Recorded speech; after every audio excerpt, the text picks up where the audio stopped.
My husband and I are very new. I'm literally sitting here contacting realtors. Yeah, how's it going? So if a Mhm. realtor does ask me what numbers we want to be as purchasing, is there a specific number we should say or? My canned response is I try to make 10%, but everybody runs their numbers differently. So just send me the deals and I'll let you know what I'd offer on them. But 5 weeks ago, I did one of these group things with everybody talking about it. And so Ryan Rice, he's in the pro, he did 25 flips his first year. And he like is parts of these masterminds that he put all this money into. And he like goes in and all these different like really like guys doing 100, 200 properties a year come in and sit and talk about what they're doing. And I talked to him about it. I was like, what was your takeaways about the market, about what's going on, about like what people are doing? And one specific thing that stuck with me, he said, there's one guy just in Vegas that's doing like 70 flips a year. And what he does is he makes an offer on every single property that comes on the market on day one that it comes out, regardless of whether it's distressed or not. And then everything that hits 30 days, he offers on again. And then the same thing at like 60 days, or maybe it was like 45 days, but it was very specific on day one and day 30. He offers on every single thing. And he's like, you'd be surprised how much you get. I lowball every single one. And most of them are no, but you don't know if you don't try. So I talked about that the last time because I had talked to Ryan the day before we did one of these. I was like, I'm going to try this out. And so that next day, I told one of my beast agents in one of my markets, I told her, this is what they said. And this is what I want to do to everything day one, everything day 30, right? Just let's start there. And she goes, well, I can do that for you, but like, what do you want me to offer? Do you want to go analyze every property? Do you have the time to do that? I was like, that's a good point, because I don't, and I don't feel like analyzing 50 properties or whatever it is. And so the one thing that she does know really well is how I run comps, because we've like gone back and collaborated about comps. Like she knows it needs to be in the neighborhood. I need to have at least three.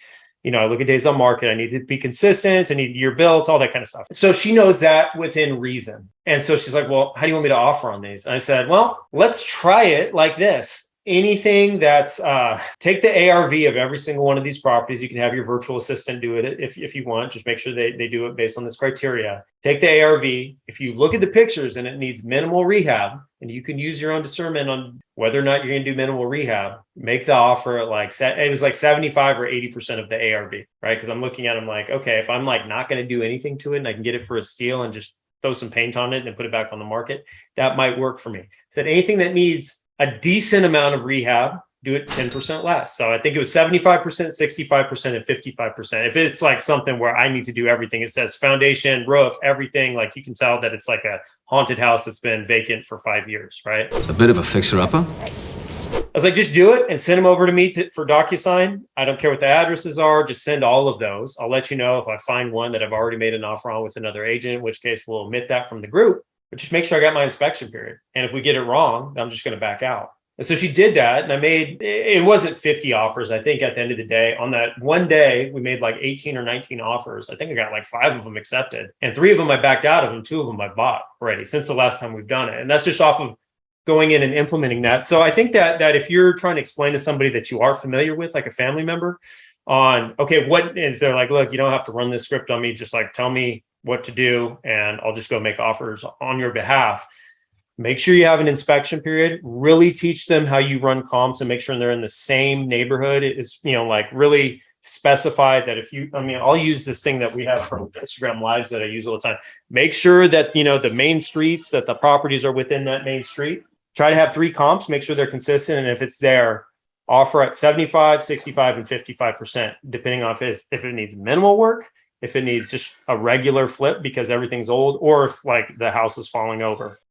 But just put your inspection period. And if your brother gets his ARV wrong, you just back out of the deal. Or if you have your estimated rehab wrong, just renegotiate or back out of the deal. But that way you can get a bunch of stuff out there and start getting a lot of feedback and data points from that specific market to see if it's even one you can play in. Because I know Denver is a competitive market. We have folks here that are working in Denver, and I know that the entry level was tough, although they're still doing deals in that greater Denver area. So that would be a good way if you have your brother who's cool with you backing out of deals and cool with you making lowball offers. And he's like, look, let's go. I think that would be a good way to do it, is really just teaching him how to run an after repair value and making sure you have enough time to make that decision and letting them know, hey, if our numbers are off, we're at least giving ourselves a chance, but we're going to have to, there's a chance that we may back out of deals, maybe all of them. And another thing we talked about on that video is like, every time you talk to a new agent, they send you deals and you establish an ARV of a property, do a Redfin auto search where you actually draw a map around the neighborhood based on the neighborhood barriers. And you take that square footage range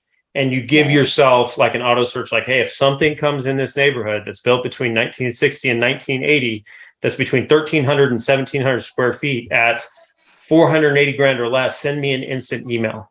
And so the first time you do work on it, but then after that, you set it and forget it, right? It's the corniest line ever. But that helps a lot because you do it once and then Redfin will, you spend 2 minutes doing that, and then Redfin will send you something after that first time you analyze that market. And then at that point, you just go check back once every 3 months to see if comps have gone up or down, in which case you can adjust that threshold number that you're looking for. So that's a way to do it. I'm not saying like stay away from Hawaii, especially if you have assets with your relationships out there. I'm just saying I would look at a few different areas concurrently because you may surprise yourself or where you may be able to find a niche based on your unique personality and what you can attract, right? Okay. An area with your personality and your voice and your knowledge and all that kind of stuff, you may do really well in a certain area with the general consensus of agents because they really resonate with you. Whereas I may completely turn somebody off because I'm different or I talk differently, whatever it is, right? Everybody's really unique in what markets they can find their voice in. It's like niching down, even though we're all flipping houses. Does that make sense? Right. Yep. Thank you. All right. I felt good about that one for the first Q&A I did with you there.